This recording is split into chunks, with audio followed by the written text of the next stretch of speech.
नमस्कार विद्यार्थी मित्रांनो, कोविड-19च्या या सद्यस्थितीत आपल्या शाळा बंद असल्या तरी आपले शिक्षण चालूच आहे आणि त्याच अनुषंगाने बृहन्मुंबई महानगरपालिका शिक्षण विभाग व्हर्च्युअल ट्रेनिंग सेंटरच्या माध्यमातून व्हिडिओ थ्रू आपण आज भेटणार आहोत। मी निलिमा कदम, आपली व्हर्च्युअल शिक्षिका।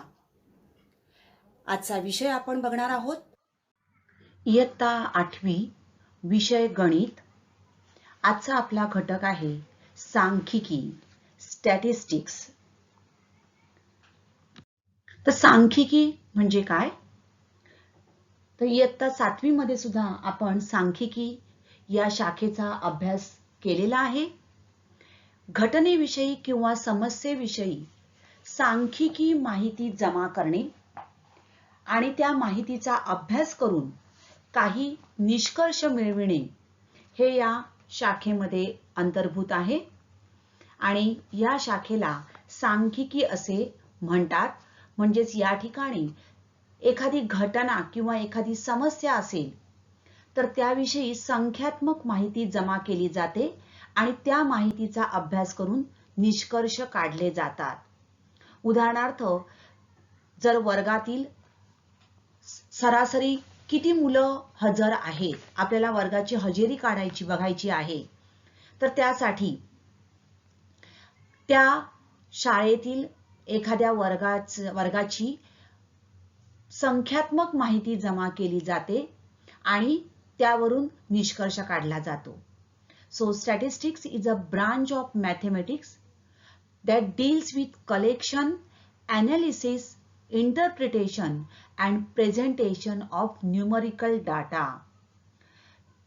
In the form of numerical data, the collection of all that information is done, and with that collection, that is with the help of that numbers, some analysis is done, and with the help of this analysis we can conclude the interpretation or we can come to conclusion.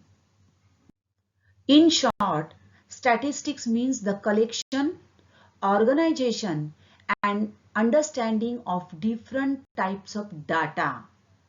Now data, what is that? Now data is information about something.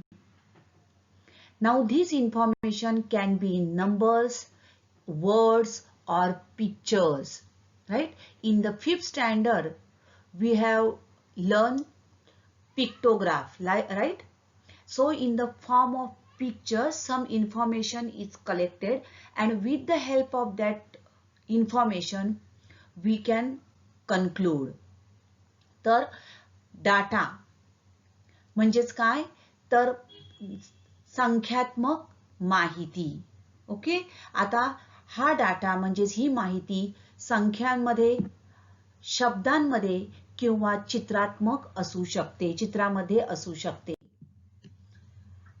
Now in the 7th standard we have learned about mean. In statistics, what is mean? Now mean, see here, the sum of a set of numbers divided by the number of numbers in the set is mean. Now before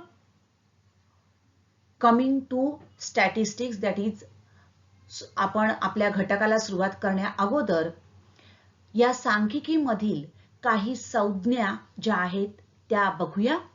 आता संज्ञा म्हणजेच काही शब्द जे आपण या सांख्यिकी भाषेमध्ये वापरतो।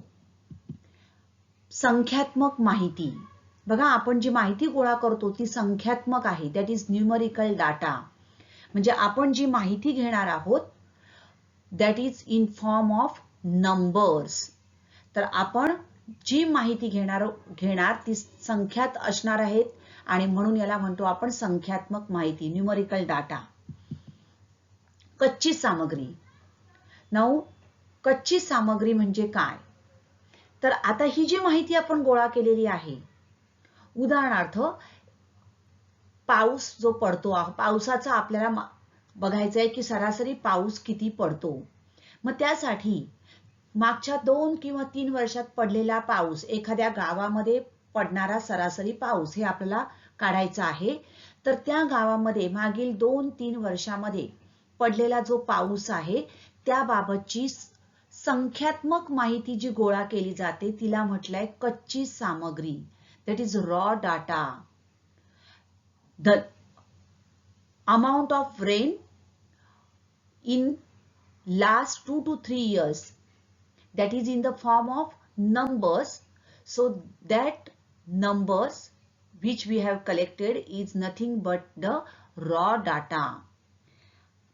आता या कच्च्या सामग्रीमध्ये जे काही संख्या असणार आहेत त्या संख्या म्हणजेच प्राप्तांक होय.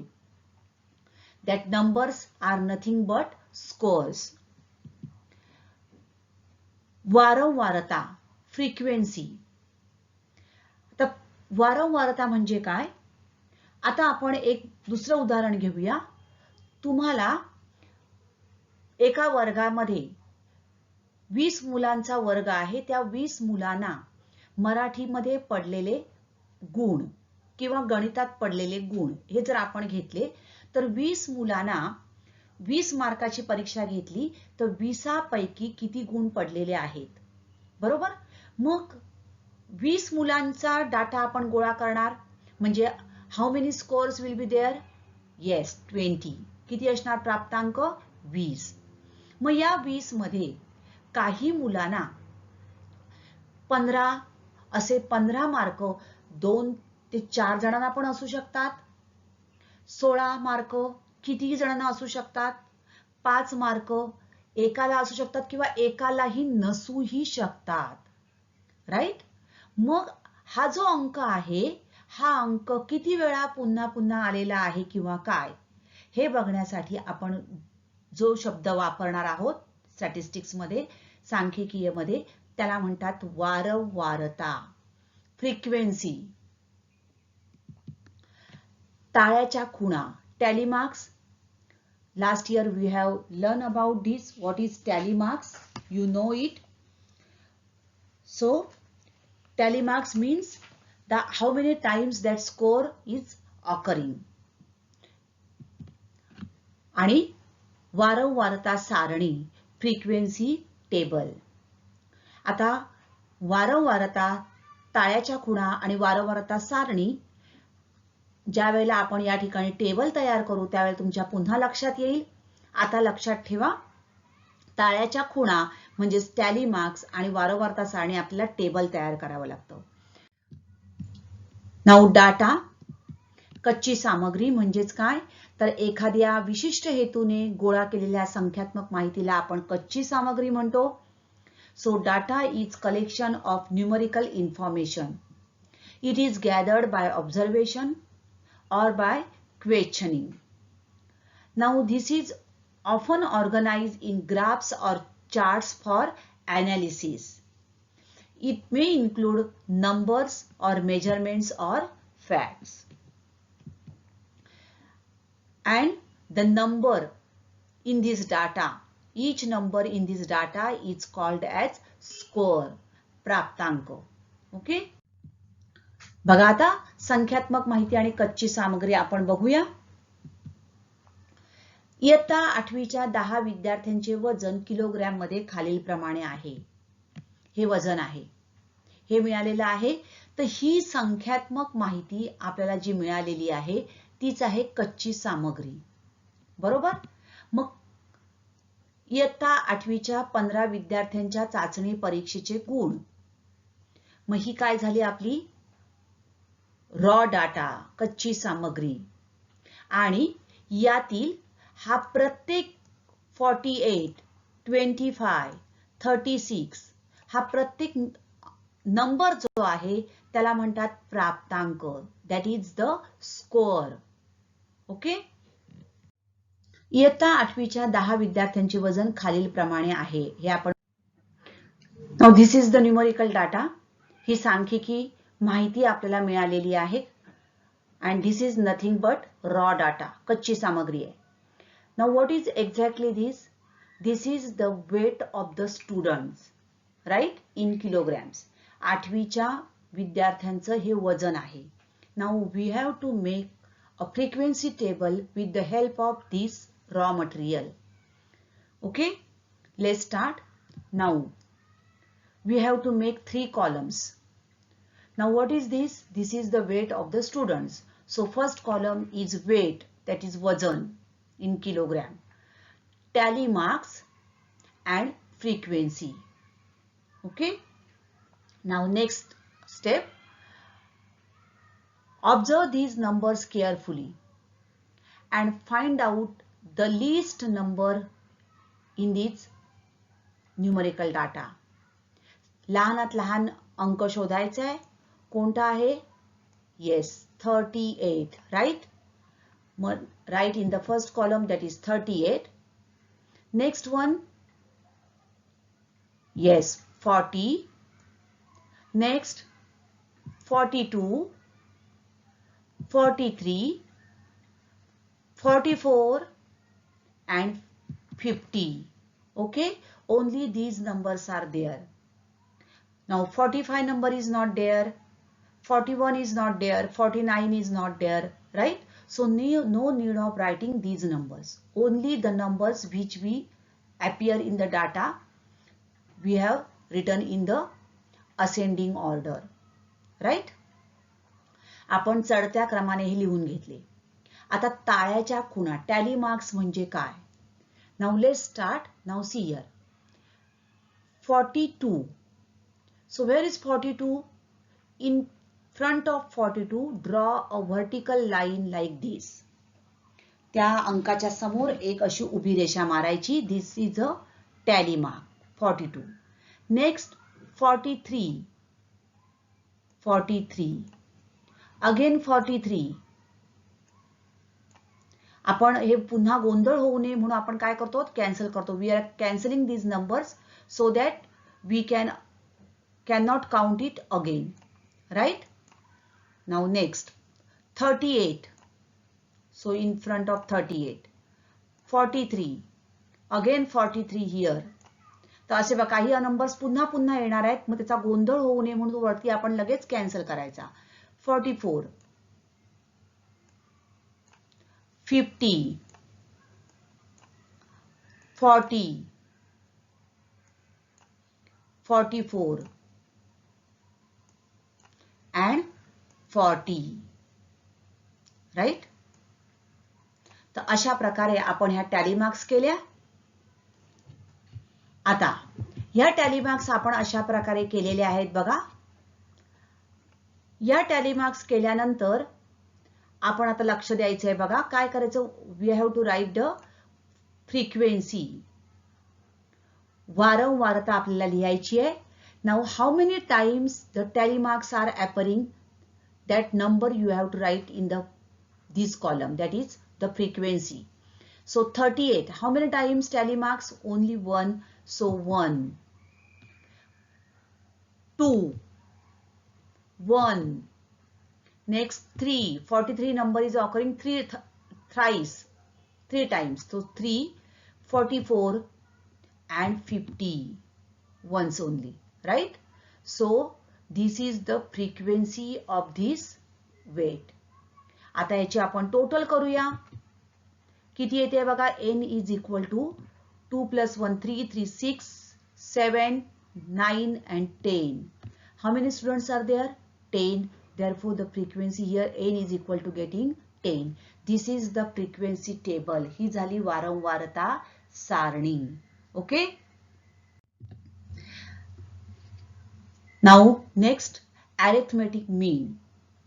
What is arithmetic mean? So arithmetic mean is nothing but average. So sum of all scores upon total number of scores. आपण सरासरी शिकलेलो आहोत 7वी मध्ये. सर्व प्राप्तांकांची बेरीज भागिले एकूण प्राप्तांकांची संख्या. याच सरासरीला सांख्यिकीच्या भाषेमध्ये मध्य असे म्हणतात. आपण सरासरी शिकलेलो आहोत. तर सरासरी सांख्यिकी in statistics we called it as mean. What we called it as? Mean. arithmetic mean or simply mean. To find the mean of numerical data, now how to find this mean? We add all the scores of the data and divide the sum by total number of scores. तर सांख्यिकी मध्ये मध्य काढण्यासाठी सामग्रीतील संख्यांची बेरीज करतात आणि त्या बेरजेला सामग्रीतील संख्यांच्या एकूण ज्या संख्या आहेत त्या एकूण संख्यांच्या संख्येने भागतात. राईट? हे आपण इयत्ता 7वी मध्ये शिकलेलो आहोत. बघा आता, खरी कमाई या स्काउटच्या उपक्रमामध्ये 40 मुलांनी मिळविलेली रक्कम पुढील प्रमाणे आहे. यावरून वारंवारता सारणी तयार करा आणि मध्यमान काढा. आता या ठिकाणी 40 स्टुडंट्स आर देअर, 40 मुलं आहेत. मग या 40 मुलांची बेरीज करताना काय करावं लागणार आपल्याला? 5 अधिक 6 अधिक 10 अधिक ही 40 एवढी बेरीज करा आणि 40 ने आपल्याला नंतर त्याला भागायचं. बरोबर आहे? तर ज्या वेळेला अशा प्रकारे मोठ्या प्रमाणात आपल्याकडे डाटा असतो त्यावेळेला आपण या वारंवारता सारणीच्या सहाय्याने मध्य काढू शकतो आणि तेच आपण आता या बघणार आहोत.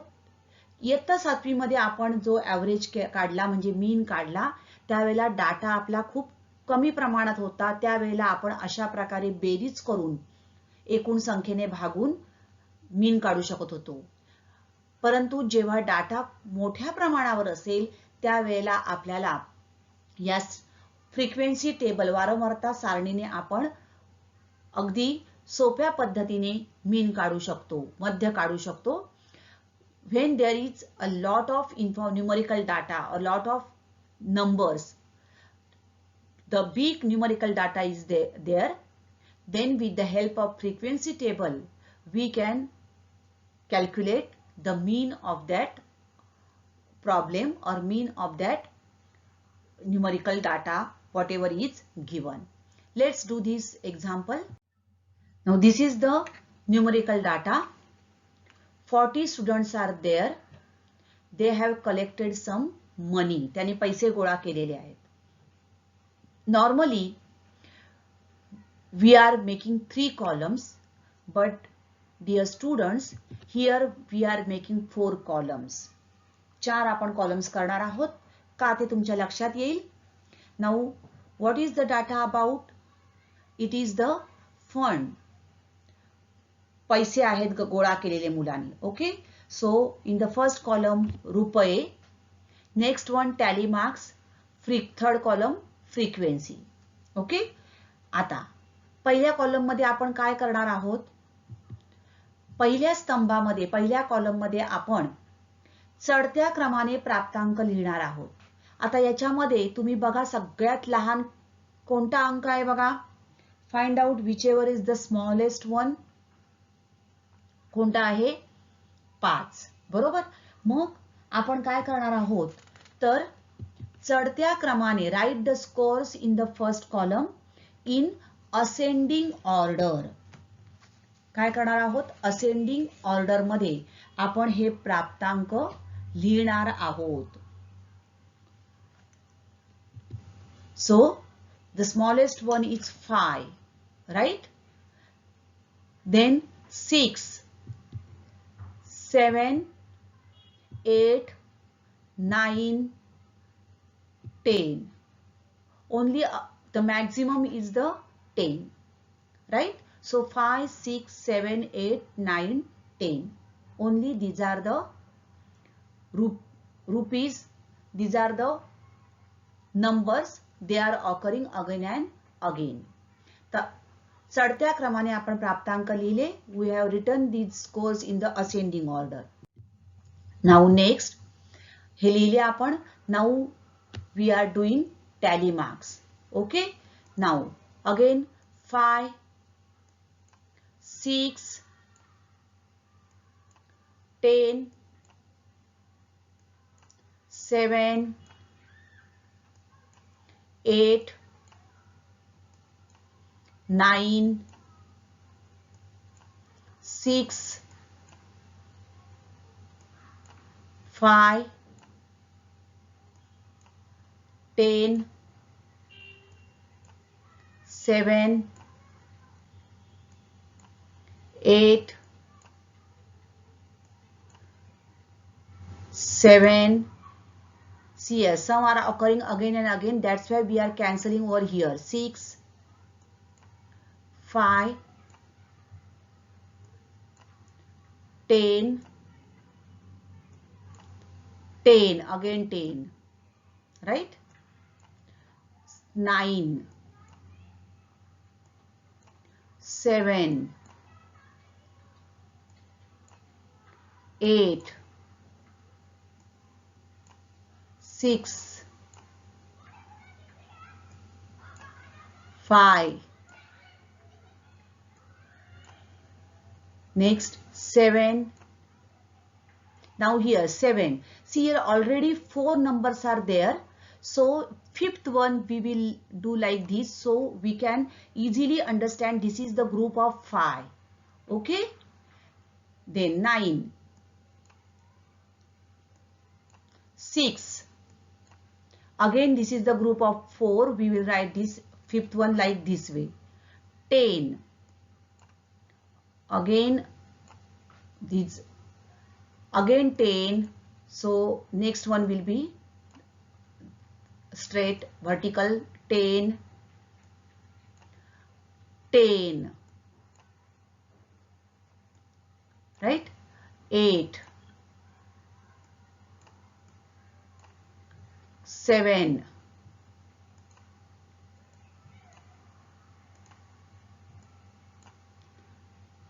7, 6, 7, 8, fifth one with 9, 6, 7, 8,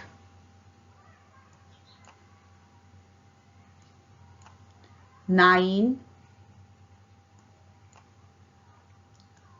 fifth one will be like this way. 10 crossword train,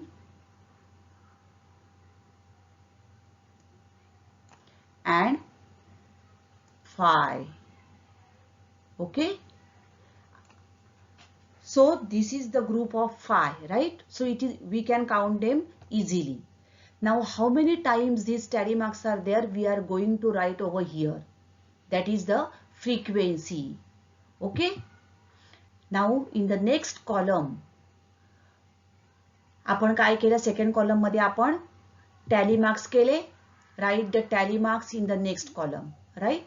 now in the third column what we are making, these are the tally marks which we have done. Third column, प्रत्येक प्राप्तांकाशी संबंधित ताळ्याच्या खुणा मोजून वारंवारता लिहा. Count the tally marks of scores and write the frequency of the score denoted as Fi. See, this is the frequency, that is Fi. How many times phi is occurring? 5 times. 6, see here, this is the 5, 6, 7. We can count them easily. This is 5 and this 3, 8. Next, 8 is occurring 6 times, 9, 5 times, and 10, 9 times. Okay. So these are the frequency, that is Fi. Okay. Now the fourth column is Fi-Xi.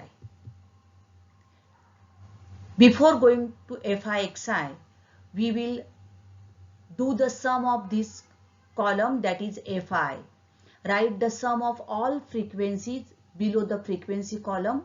It is denoted by capital N. So N is equal to how much? 40. Because there are 40 students, they have collected the money. Okay. Now in the going to the fourth column, चौथ्या कॉलमकडे आपण येऊया. आपल्याकडे एवढं माहिती जमा झालेली आहे. आता चौथ्या कॉलम मध्ये आपल्याला काय करायचं आहे. In the last column we will, तुम्हाला तिकडे दिसतंय बघा FI/XI. What is this FI/XI means? It is the product of this FI. This one is FI, that is frequency. And what is XI? The scores. Right? So शेवटच्या स्तंभात आपण FI/XI हा गुणाकार लिहिणार आहोत. बरोबर?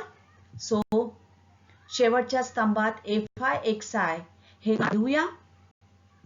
See here, 5 into 5, it is 25. 6 7 जा 42. Next 7 8 जा 56. 8 6 जा 48. 9 5 जा 45. And 10 9 जा 90. So in the last column we are writing the products of FI/XI, means frequency, and the scores, that is XI. Okay. आता बघा 40 मुलांच्या या बेरजा करण्यापेक्षा आपल्याला हे ताळ्याच्या खुणा केल्यामुळे सोपं झालं. वारंवारता म्हणजे किती वेळा 5 रुपये किती मुलांनी जमा केले, तर 5 मुलांनी. 6 रुपये किती मुलांनी जमा केले, 7 मुलांनी. आलं लक्षात. 10 रुपये मिळणारे किती मुलं आहेत, 9. तर अशा प्रकारे आपण ही फ्रिक्वेन्सी काढून घेतली. म्हणजेच काय, 9 मुला या फ्रिक्वेन्सीवरून आपल्याला कळतं आपला डाटा जो आहे तो बरोबर आहे. 40 मुलांचा हा डाटा आहे. राईट. या ठिकाणी हे चेक करू शकतो आपण. हा जो नंबर आहे फ्रिक्वेन्सी ही n इज इक्वल टू जेवढा प्राप्त आपल्याला डाटा दिलेला असेल, जेवढ्या मुलांचा, जेवढ्या माणसांचा किंवा महिन्यांचा, त्यावरून आपण समजू शकतो की आपला डाटा, आपण जी फ्रिक्वेन्सी काढलेली आहे ही बरोबर आहे की चूक आहे. मिळालं n इज इक्वल टू 40. आता FI/XI आपण करून घेतलं. आता पुढे काय करणार आहोत बघा आपण. त्याखाली या सर्व गुणाकारांची आपल्याला बेरीज लिहायची आहे. We have to write down the sum of FI/XI and it is denoted by sigma FI/XI or summation. This sign is known as sigma. ह्याला काय म्हणतात, सिग्मा म्हणतात किंवा समेशन म्हणतात. आणि statistics, in statistics it is used as addition. Okay. So it indicates the sum or addition. ह्याचा आपण sigma. आता याची आपण सिग्मा FI/XI काढूया. ह्याची बेरीज करा तुम्ही.